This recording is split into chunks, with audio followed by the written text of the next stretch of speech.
Student सबको नमस्ते, सर्वेभ्यो नमो नमः। आज की कक्षा में आप सबका स्वागत है और आज हम पढ़ेंगे हमारा पद्य पाठ छठा, जिसे हम पिछले लेक्चर में भी पढ़ा था। हमने 1 से 7 श्लोकों को हमने सुना था, कवर किया था और आज हम उसके आगे के श्लोक पढ़ेंगे 8 से लेकर 14 तक। आपको पता है हमारी बुक का नाम संस्कृत चयनिका है। BA first year Sanskrit compulsory, BSc second year compulsory में यही बुक है आपके पास। और बहुत सारी यूनिवर्सिटी है, कुरुक्षेत्र यूनिवर्सिटी है, गुरु जम्बेश्वर यूनिवर्सिटी है, महर्षि दयानंद यूनिवर्सिटी है, चौधरी रणबीर सिंह यूनिवर्सिटी, चौधरी देवीलाल यूनिवर्सिटी, इन सभी में यही बुक है। थोड़ा चैप्टर वाइज कुछ इसमें डिफरेंस हो सकता है, पर यही आपका मटेरियल है। तो चलिए देखते हैं। दिक दारिद्र्यम पाठ जो है किसके द्वारा लिखा गया है? महर्षि वेद व्यास के द्वारा लिखा गया है। महाभारत से लिया गया है और महाभारत की 18 पर्व है, जिसका परिचय हमने पिछले लेक्चर में जाना और उसका 12वां पर्व का नाम है शांति पर्व। तो चलिए देखते हैं हमारे महाभारत में से जो शांति पर्व से श्लोक लिए गए हैं और दरिद्रता को धिक्कार है, क्या संदेश हमें और दे रहे हैं। तो चलिए हम नेक्स्ट अपना श्लोक पढ़ते हैं। 8वां श्लोक हमें क्या बता रहा है? अर्थात् धर्मश्च कामश्च स्वर्गश्चैव नराधिप प्राणयात्रापि लोकस्य विना हि अर्थम न सिद्ध्यति।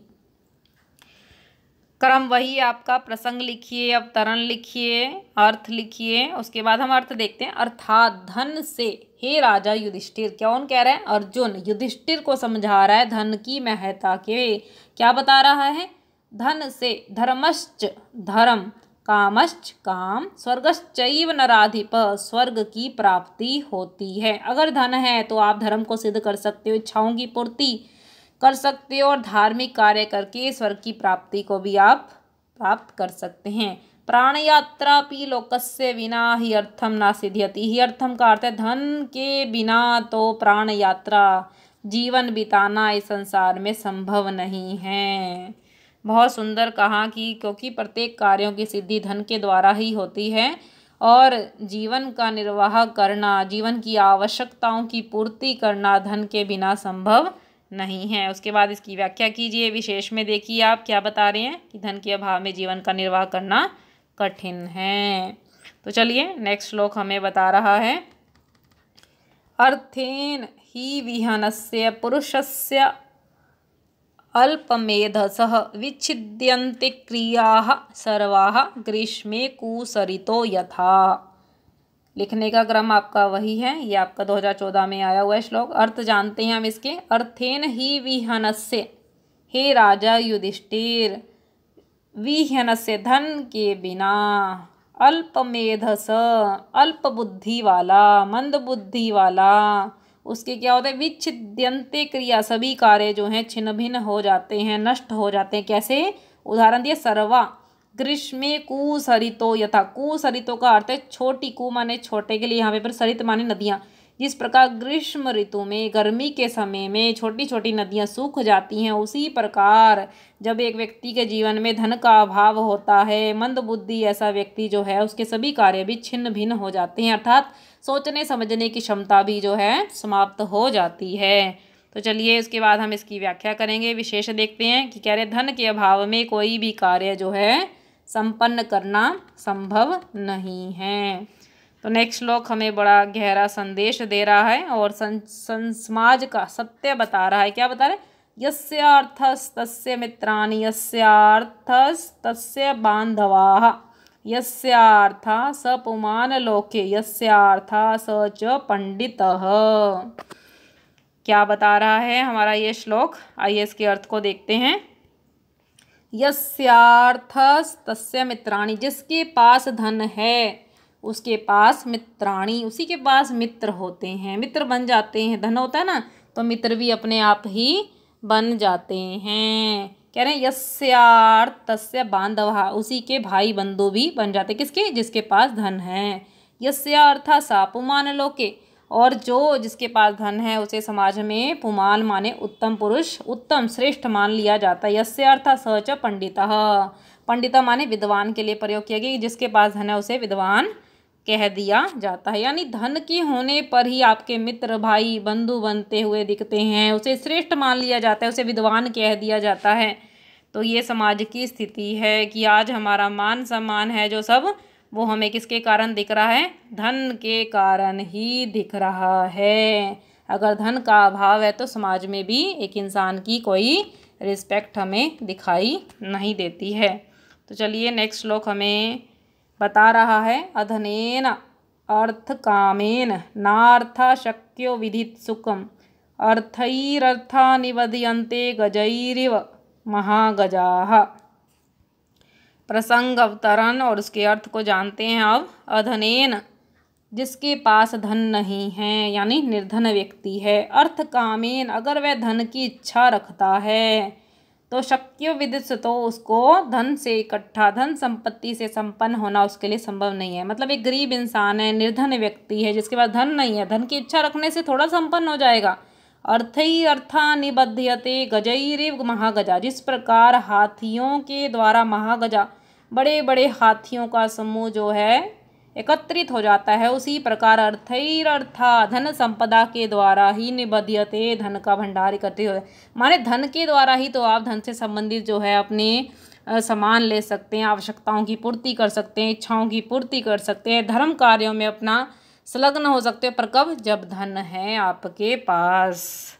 तो देखिए यहाँ इसकी व्याख्या, उसको एक्सप्लेन कीजिए।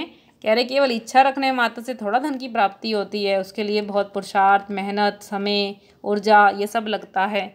तो नेक्स्ट हमारा देखते हैं श्लोक, हमें बता रहा है, धर्मः कामश्च स्वर्गश्च हर्ष क्रोधः श्रोतम दमः अर्थादेतानि सर्वाणि प्रवर्तन्ते नराधिप। नराधिप माने हे राजा युधिष्ठिर। क्या कह रहे हैं? इस लोक में क्या धर्मः, धर्म, कामनाएं, स्वर्ग की प्राप्ति, हर्ष माने खुशी, आनंद, क्रोध, श्रुत माने ज्ञान, दम माने संयम, यह सब जो है ऑटोमेटिकली किससे मिलता है? धन से ही मिलता है। धर्म है आपकी इच्छाओं की पूर्ति है, स्वर्ग लोक की इच्छा रखते हो, आनंद है, खुशी है, ज्ञान है, संयम है, ये सब आपको कहाँ से मिलता है? धन से, धन के होने पर ही मिलता है। तो इसके बाद हम इसकी व्याख्या करेंगे और विशेष हमें बता रहे हैं कि सभी कार्यों की सिद्धि धन से ही संभव दिखाई देते, भले ही वह संसार की इच्छा हो या धर्म के पथ पर या धार्मिक कार्यों पर व्यय करने की इच्छाओं पर, ये तभी हो सकती है जब हमारे पास धन है। तो चलिए नेक्स्ट हमारा श्लोक हमें बहुत सुंदर बता रहा है। क्या कह रहा है? कुरुक्षेत्र यूनिवर्सिटी 2011 में आया हुआ, धनात् कुलम प्रभवति धनात् धर्मः प्रवर्धते ना धनस्तस्येयं लोको ना परः पुरुषोत्तम ना धनस्यात्ययं लोको ना परः पुरुषोत्तम। धनात् कुलम प्रभवति, धन से कुल प्रभावशाली बनता है। कुल बढ़ता है कब? धन होता है तो उसका रुतबा, स्टेटस। धनात् धर्मम प्रवर्धते, धन से धर्म बढ़ता है। न अधन, जिसके पास धन नहीं है ऐसे मनुष्यों के लिए ना लोको ना परह, ना तो उनके पास यह लोक है और ना ही परलोक है। ऐसा क्यों कहा गया कि धन से कुल प्रभावशाली बनता है, धर्म से धर्म बढ़ता है, धन से ही धर्म बढ़ता है। धनहीन मनुष्य, जिसके पास धन नहीं है, उसका ना तो यह संसार है ना ही परलोक। ऐसा इसलिए कहा गया क्योंकि जब वह संसार में रह रहा है तो अपनी आवश्यकताओं की पूर्ति ही नहीं कर सकता, अपना घर परिवार का निर्वाह ही नहीं कर सकता, धार्मिक कार्यों में संलग्न ना होने के कारण उसके लिए तो परलोक भी अपना नहीं है, ना ही यह संसार निर्वाह करने योग्य है। तो इसके बाद हम व्याख्या करेंगे और हमें विशेष में पता चल रहा है कि धन के अभाव में मनुष्य का तो ना तो यह लोक सुखद बन सकता है और धार्मिक कार्य ना करने से ना ही उसका परलोक सुखद बन सकता है। तो चलिए नेक्स्ट हमारा श्लोक हमें बता रहा है, ना धनो धर्म कृत्यानि यथावद नु तिष्ठति धनादि धर्मस्त्रवती शैलादपि नदी यथा। यहाँ पे अर्जुन राजा युधिष्ठिर को समझाते हुए कह रहा है कि हे राजा, हे युधिष्ठिर, निर्धन ना अधनो, जिसके पास धन नहीं है, धर्म कृत्यानि, धार्मिक कार्य को यथावत भली प्रकार से अनुतिष्ठति नहीं कर सकता। जब जीवन में धन का अभाव है तो धार्मिक कार्यों को संपन्न करना भी संभव नहीं है। क्यों? धनादि धर्मस्त्रवती, क्योंकि धन से धर्म प्रभावित होता है। शैलादपि नदी यथा, जिस प्रकार शैल कहते हैं पर्वत को, पर्वत से नदियाँ निकलती है, ऐसे ही धन से धर्म आगे बढ़ता है, प्रवाहित होता है। इसको एक्सप्लेन करेंगे हम। और हमें क्या बता रहा है कि धर्म से धर्म प्रवाहित होता है। तो इस लेक्चर में हमने 8 से 14 श्लोक हमने 6th लेसन के किए।